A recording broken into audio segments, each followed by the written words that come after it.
Chaque seconde qui passe, chaque seconde, la dette de la France augmente de 5 000 €. Avec une dette publique qui dépasse plus de 3100 milliards d'euros, soit plus de 110% du PIB, la France doit réagir. Et donc, ce mardi 15 juillet, François Bayrou a tenté un coup de maître. En effet, il souhaite limiter la casse en présentant un plan d'austérité budgétaire. Tout le monde devra participer à l'effort. Malheureusement, suite aux plans et aux annonces du Premier ministre, le plan suscite de fortes critiques, y compris des menaces et des motions de censure au Parlement. L'opposition considère ces mesures comme une attaque contre les classes moyennes et retraitées, jugées comme socialement injustes. Aujourd'hui, le déficit budgétaire, lui, il a plus de 150 milliards d'euros par an. Et pourtant, chaque année, on ajoute des dépenses. On évite les réformes de fond et on mise sur des hausses d'impôts. De plus, Bayrou ne dispose d'aucune majorité absolue à l'Assemblée. Pour adopter le budget, il pourrait recourir à l'article 49.3 institutionnel. Le chemin pour reprendre le bon contrôle et le juste contrôle des dépenses publiques semble semé d'obstacles et quasiment impossible à l'heure actuelle. En réalité, la réponse à ce problème est simple. Les élites politiques et la caste politique ne semblent pas vouloir céder quelques avantages au peuple et souhaitent plutôt taxer plus pour augmenter plus les revenus de l'État. Taxer plus les distributions de dividendes, les rachats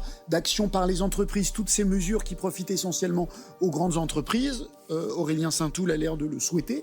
Est-ce que vous êtes prêt à en discuter également? Mais bien évidemment. Aucune réforme structurelle en réalité n'a été envisagée par François Bayrou. Et donc le déficit risque encore de croître et de s'agrandir dans les années à venir pour la France. Bref, tu l'as compris, mais dans cette vidéo, on est là pour apporter des réformes alternatives au plan de François Bayrou qui sont concrètes et plus pragmatiques et non idéologiques. En effet, on n'est pas là pour parler de gauche ou de droite, mais on est là pour parler de mesures concrètes qui peuvent réellement améliorer le déficit et la dette en France. Tout d'abord, il aurait pu être tout à fait envisageable d'introduire un système de retraite par capitalisation, c'est-à-dire un système progressif. En effet, le système de retraite français coûte aujourd'hui l'équivalent de 330 milliards d'euros chaque année, soit 13,5% du PIB, l'une des plus lourdes de l'OCDE. Et donc l'idée, c'est d'introduire progressivement 5 à 10% de cotisations obligatoires vers un fonds de capitalisation, qu'il soit public ou privé, tout en maintenant le système par répartition pour le reste. On pourrait donc envisager comme résultat une réduction de la pression budgétaire à long terme, une meilleure rentabilité pour les jeunes cotisants et jusqu'à 30 milliards d'euros d'économies par an d'ici 2035. Ensuite, et pour améliorer la compétitivité de la France à l'échelle internationale et européenne, on pourrait très bien supprimer le super brut. En effet, le coût total du travail en France est l'un des plus élevés au monde parmi les pays développés. Le fameux super brut qui intègre toutes les charges aux employeurs alourdit massivement les recrutements.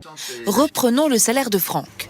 Une fois les charges patronales enlevées, on arrive donc à 4 000 €. 100 €, 2800 € je me dis, il y a 1100 € qui partent où? En allégeant les charges non contributives et en les réaffectant vers des fonds, comme on l'a dit, de retraite capitalisés, on réduit le poids sur les entreprises sans baisser le salaire net. Et donc, cela renforce la compétitivité de la France, diminue le chômage structurel et réoriente la fiscalité vers un modèle plus durable. Et toutes ces mesures qu'on vient de citer pourraient aussi s'accompagner d'un allègement fiscal sur le capital pour orienter l'épargne. Les Français détiennent plus de 5 900 milliards d'euros d'épargne, dont une grande partie dort dans livret plus productif. En abaissant donc la flat tax de 30 à 25% pour les investissements et les fonds de retraite, on stimule l'investissement productif. On pourrait donc mobiliser 1% de cette épargne, soit près de 60 milliards d'euros, pour financer la transition économique et la réforme de retraite vers un système de capitalisation. Vous l'avez compris, mais ces réformes ne sont pas là pour augmenter les revenus de l'État, mais plutôt pour baisser les dépenses de l'État. Et donc, on pourrait aussi très bien imaginer la suppression de certains ministères français jugés peu efficaces ou très peu utiles pour le mode de vie et le mode de consommation de certains Français. Par exemple, en supprimant certains ministères ou en les combinant ou les rassemblant ensemble, comme le ministère du numérique, on pourrait très bien économiser 10 à 20 milliards d'euros par an en France. Un autre point aussi qui est très important, c'est qu'aujourd'hui, la masse salariale qui est engagée par l'État et employée par l'État lui coûte près de 287 milliards d'euros par an. Le nombre de fonctionnaires en France est bien trop grand. Et donc, la réforme qui pique, c'est forcément de limiter ce nombre de fonctionnaires, ou en tout cas, le réorienter et mieux le former. En effet, on manque aujourd'hui cruellement d'hôpitaux et de personnel hospitalier, mais aussi de professeurs et de maîtres d'école. Et donc, on pourrait très bien supprimer certains postes jugés plus utiles pour certains fonctionnaires et réallouer l'investissement plutôt dans d'autres secteurs qui sont à privilégier aujourd'hui. Encore une fois, et comme dit tout à l'heure, ce sont ni des réformes de gauche ou de droite, mais ce sont juste des réformes qui répondent à certaines nécessités en France en apportant un pragmatisme et une rationalité assez pure. Et donc, ceci passe aussi par la privatisation de nombreuses entreprises qui sont aujourd'hui détenues par l'État. En effet, l'État français détient plus de 100 milliards d'euros d'investissement dans des actions et dans des entreprises. Et donc, en privatisant certaines de ces parts pour rembourser la dette, elle pourrait très bien se désengager de certaines entreprises pour les laisser à leur compte et peut-être aussi avec l'allègement fiscaux du travail, alléger les charges et donc améliorer la compétitivité de ces entreprises à l'échelle internationale. Juste avec ces quelques réformes, on pourrait très bien économiser par an et sur l'année 75 à 100 milliards d'euros par an et donc ramener le déficit français sous la barre des 3% et améliorer forcément notre dette publique sur le long terme, voire sur 5 à 10 ans, rentrer encore une fois et remonter dans le classement des notes initialement proposées par Moody's et Standard & Poor's sur la note des obligations françaises. Mais malheureusement aujourd'hui les politiques ne veulent pas céder à leur avantage en étant députés ou sénateurs. Et donc cela nous coûte aujourd'hui encore une fois